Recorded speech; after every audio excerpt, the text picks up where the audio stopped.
Hello दोस्तों। आज के इस सेशन में अपन बात करेंगे major dramatist of the Elizabethan age and their works. पिछले वीडियोस में हमने देखा है रेनेसां और रेनेसां की विशेषताएं, रेनेसां में कैसे रिवाइवल ऑफ लर्निंग हुआ, कैसे रिफॉर्मेशन आया, कैसे रिलीजियस डॉगमा के प्रभाव को कम किया गया। उसके बाद अपने एलिजाबेथन पीरियड के बारे में देखा, उसके करेक्टरिस्टिक्स के बारे में पढ़ा, उसके मेजर पोइट्स और उनके वर्क्स के बारे में पढ़ा। तो आई होप कि आपको वे समझ आ गए होंगे। और अब अपन आगे बात करते हैं major dramatist of the Elizabethan age और उनके वर्क्स के बारे में। सबसे पहले विलियम शेक्सपियर, जिसको संसार का सबसे बड़ा प्लेराइट माना जाता है। विलियम शेक्सपियर 1564 से 1660 तक tragedies Romeo and Juliet, Julius Caesar, Hamlet written during the late Elizabethan era last में लिखे गए थे। विलियम शेक्सपियर की जो ट्रेजेडीज है उनका ये क्रम मैं आपको बता दूं, HOKM, हेमलेट, ओथेलो, किंग लियर और मैकबेथ। अगर आपको कहीं पे भी ये क्रम पूछ ले तो आप इस ट्रिक को अपना सकते हैं और ये 100% सही है। Comedies, a midsummer night's dream, the merchant of Venice, as you like it, twelfth night, much ado about nothing, histories में रिचर्ड थर्ड, हेनरी फोर्थ और हेनरी फिफ्थ। तो दोस्तों मैं आपको बता दूं कि विलियम शेक्सपियर ने 37 प्लेज लिखे थे, जिसमें से 10 हिस्ट्री, 10 ट्रेजेडी और 17 उन्होंने लिखी थी कॉमेडीज़। ठीक है, अब बात करते हैं क्रिस्टोफर मार्लो के बारे में।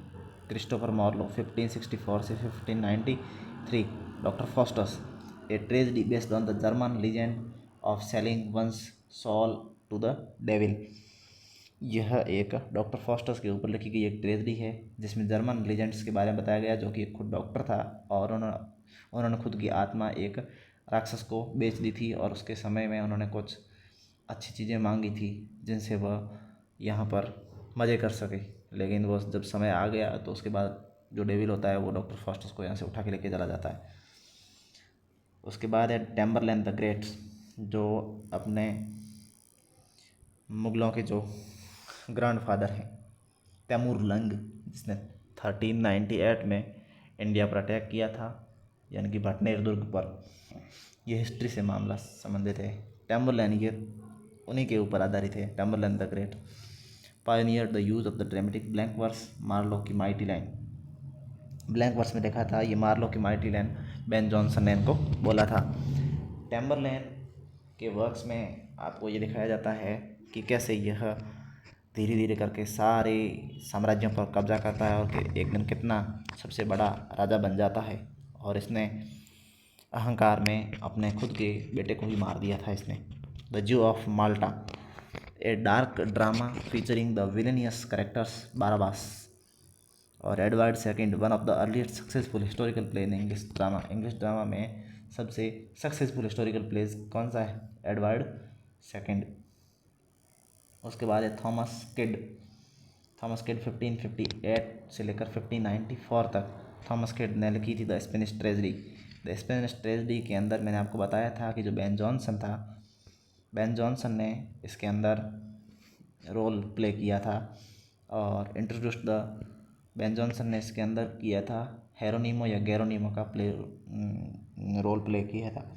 Introduced the revenge tragedy subgenre to the English theatre featuring a ghost madness and a play within a play, heavily influencing Shakespeare की हेमलेट से। शेक्सपियर के हेमलेट से ज़्यादा इन्फ्लुएंस है इनके अंदर play within a play, यानी कि नाटक के अंदर एक नाटक दिखाया गया है द स्पेनिश ट्रेजेडी के अंदर। इसके अंदर मैडनेस वगैरह खूब दिखाई गई है। Ben Jonson 1572 to 1637, Ben Jonson का काल। Every man in his humour, every man out of his humour, establish the comedy of humour and the English stage के ऊपर कॉमेडी ऑफ ह्यूमर और कॉमेडी ऑफ मैनर्स के fathers माने जाते हैं ये। और इन्होंने मानव स्वभाव में 4 प्रकार के ह्यूमर बताए थे, जिसमें सैंग्वाइन और phlegm, yellow bile, black bile. और every man out of his humour a companion satire continuing his theory and the bodily humours. ये दोनों इनके जो प्लेज थे वो एलिजाबेथन एज में आए थे। जॉन लिली 1598 और 1599। जॉन लिली 1554 से 1606। Campaspe Endymion elegant courtly comedy is written in the refined and euphuistic prose style. Endymion के मैं बारे में बता दूं, एंडीमियन जॉन कीट्स का भी एक लिखा गया है एपिक एंडीमियन, जिसके अंदर लगभग 4000 लाइन्स है।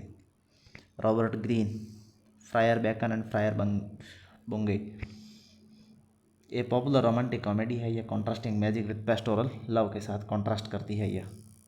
अब बात करते हैं major prose writers Elizabeth age के और उनके वर्क्स के बारे में। सबसे पहले बात करते हैं फ्रांसिस बैकन 1561 से 1626 तक। एसेज 1597 एडिशन, इसके अंदर उनके 10 एसेज आए थे। ऑफ स्टेज ऑफ ट्रथ और ऑफ डिस्कोर्स इसके अंदर शामिल है। और introduce the essay from English literature famous the conscience aphoristic style. इनके जो लिखने की जो शैली थी वो इम्पर्सनल थी और फैमिली से अटर फैमिलियर ऐसे नहीं थी, फैमिलियर ऐसे लिखे थे इन्होंने। चार्ल्स लैम्ब ने इनको फादर ऑफ इंग्लिश एसेज कहा जाता है और चार्ल्स लैम्ब को कहा जाता है प्रिंस ऑफ इंग्लिश एसेज। और ये एफोरिस्टिक स्टाइल है और इसमें lack of emotion and warmth की कमी है और फुल ऑफ इमोशन से भरे हुए जो है वो है चार्ल्स लैम्ब के। सर फिलिप सिडनी 1554 से 1586 तक इन्होंने लिखा था एन अपोलॉजी फॉर पोइट्री और द डिफेंस ऑफ पोइजी। वह यह हम ऊपर भी देख चुके हैं। और फाउंडेशनल वर्क था इंग्लिश लिटरेरी क्रिटिसिज्म का और डिफेंडिंग पोइट्री करा अगेंस्ट प्यूरिटन अटैक्स के से। The Countess of Pembroke Arcadia a landmark pastoral romance written in the elaborate prose. उसके बाद आता है जॉन लिली 1554 से 1603। Euphues the anatomy of wit इन्होंने लिखा था 1578 में। और highly influential prose narrative that gave rise to the ornate and antithetical style called euphuism के नाम से जिनको जाना जाता है। उसके बाद आता है थॉमस नैस। ये दोस्तों आपने जो नैस है, ग्रीन है, लिली है, लॉज है, पील है, ये जो देखे हैं ये यूनिवर्सिटी बिट्स के ही अंतर्गत आते हैं।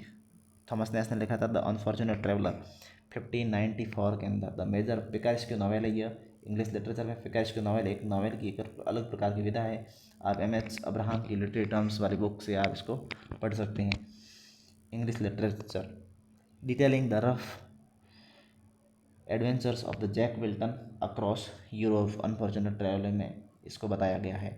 रिचर्ड हुकर 1554 से 1600 of the laws of the ecclesiastical polity masterpiece of the theological prose था। ये धर्म विज्ञान संबंधित डिफेंड कर रहा था सर्च ऑफ इंग्लैंड और मिडल वे को, रिचर्ड हुकर का। तो दोस्तों इस वीडियो में हमने देखा एलिजाबेथन एज के जो मेजर ड्रामेटिस्ट थे, जो मेजर प्रोज राइटर्स थे और जो यूनिवर्सिटी विट्स थे वो।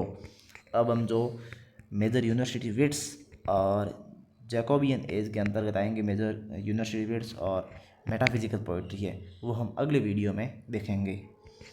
तो दोस्तों अगर मेरा वीडियो आपको पसंद आया हो तो आप इसे लाइक करें, सब्सक्राइब करें और यह बताएं कि अगला वीडियो मुझे किस टॉपिक पर बनाना चाहिए। और अगर कोई कमी भी रही हो तो भी आप मुझे अवश्य बताएं ताकि मैं उसमें सुधार कर सकूं। और इसकी अगली सीरीज़ के साथ जुड़े रहिए और हम इसका अगला पार्ट कल करेंगे।